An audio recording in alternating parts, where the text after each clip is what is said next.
Welcome back, everyone. Well, as you know, we've been talking to Alix Jones here, who is the director for the First Night Saratoga, on numerous occasions about all of the different things that are going on First Night Saratoga. And the theme has really just captured my imagination and everybody here.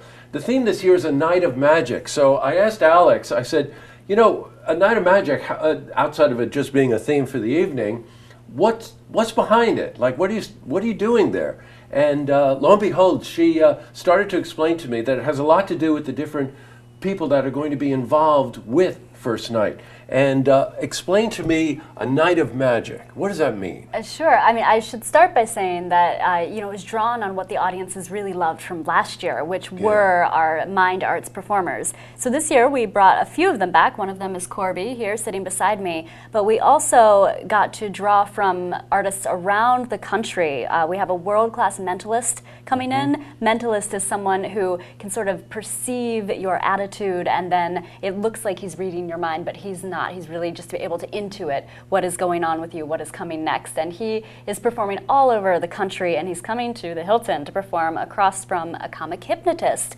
another one of our mind arts guests. And then in the Presbyterian New England Church, we have a magician from New York City who runs the Monday Night Magic Show. And then in Empire State, of course, we have our tarot card readers, our rune readers. We have someone who's going to teach people how to do the tarot card readings. Wow. And then we have Corbie. You know, I can always count on you. I ask you a question and I get the whole answer for the whole interview. So thank you so much for watching. Well, Corbie, Yes. It is your turn. Wonderful. Did you know this before this was going to happen? Well, I had instructions from Alix, so there you go. Now, I really do want to spend time on a conversation we had just before the interview. You have claimed that your mission is really founded by a principle called a sentence of passion. That's a very strange combination of words. Explain what that means. Your sentence of passion is your rallying cry. It's how you go through life. It's basically what you want to tell God you did when you were down here. And mine is cross the bridge from fear to fearlessness and fly. Part of the way I do that is to show people, yes, you've lived before, and much of what you were then, you bring forward to help you through this life. Now, people in the categories Alix was saying before, I think the best example is if you're a musician and you play the piano, you don't want to be described as playing a guitar. And in this category, there are mentalists and there are tarot card readers and whatever. You, as a past life expert, you have some wonderful language here. We got to get into this. Okay. Now, that's really exemplifies what you just said about the sentence of passion, right? Yes. That as a past life expert, you're able to talk to somebody about their past lives. That is correct. So that assumes that, you know, this limited time that we spend on Earth, as we know it right now, is only part of the picture. That's right. We come down here to learn. Nobody is smart enough to get it done in one, so we come down several times. Yes. And what I will be doing at the Rotunda at Empire State College is I will be talking to people about what karma really is, which isn't carrot and stick, but 5 principles. And certain people in the audience, I will be able to give them a glimpse of a past life that is directly affecting them this time. Can you talk a little bit about how you're going to handle the venue when people come in? What happens? Well, everyone is going to sit.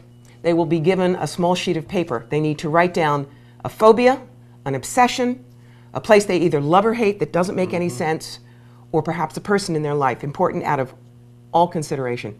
Those will be handed up to me, and I will quickly look through them, and some of them will go ping, and I will be able to download a past life. Now, when you say that, does that have something to do with the person being receptive? No, I think it has to do with whether or not they really need to know these things. Oh, okay, all right. Again, learning. We don't remember all of our past lives because we'd sit and watch them like a movie. We're here to live this one. Yes, that's right. Now, are you able to do it with yourself? Yes, I have done it with myself. Found out a couple of things which explains much this time, but my interest is really in helping other people. Now, you mentioned that there were 5 points of concentration, or 5 touch points. Yes. I'm not using the exact language here, I know. It's okay. But what are those 5? Karma is not good and bad, carrot and stick. The 5 points are unbalanced energy, that's a neutral. Sure, I don't understand that. Service, physical healing, Contrast, you want to learn about abundance, you can't always be rich, you also have to be poor, and healing of beliefs. What does service mean? Service is what I'm down here to do. Service means that you do something in your life that will help others. A child who is shaken baby syndrome, perhaps that child planned it so that they might help doctors and nurses understand the syndrome better and help others to heal. Oh, you know, this is not only is it fascinating, but it is something that you can't stop. Really, this interview could go on for 30 minutes. I would just want to know more about this. John, just one last thing, because we are out of time, damn it, is this happened to you when you were about 18 years old, you said, right? 18 and it's been with you your whole life. Yes. Was there a defining moment when you were 18? When I was 18, I was a senior in high school working at Spencer Gifts. They had a tarot deck. Back then, everyone had tarot decks and bell bottoms. Sure, remember. So I bought mine, but for 20 years, I continued to read to keep my ego out of the way. All of a sudden, in 1994, I could do hands-on healing and talk to dead people, and basically upstairs handed me my draft notice and said, hello, you're working for us. Okay, well said. Well, Corbie, it's a pleasure to meet you. Now, Corbie will be part of First Night, which is under the theme of a night of magic. What's the website? The website is saratoga-arts.org. First Night is presented by Saratoga Arts. Yes, right, sure. You can go there to find out more about all of our programming. Don't forget the dash, right? Saratoga-arts.org. You got it. Okay, Saratoga-arts.org.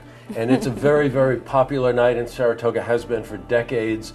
And this theme this year is really something. Hats off to you for doing this. Yeah, it's fun. And Corbie, a pleasure to meet you. Good luck on New Year's Eve there. Thank you. It'll be a great time. You already know that. I do. Nice to meet you. You too. To see this interview again, you can head to our website, looktvonline.com.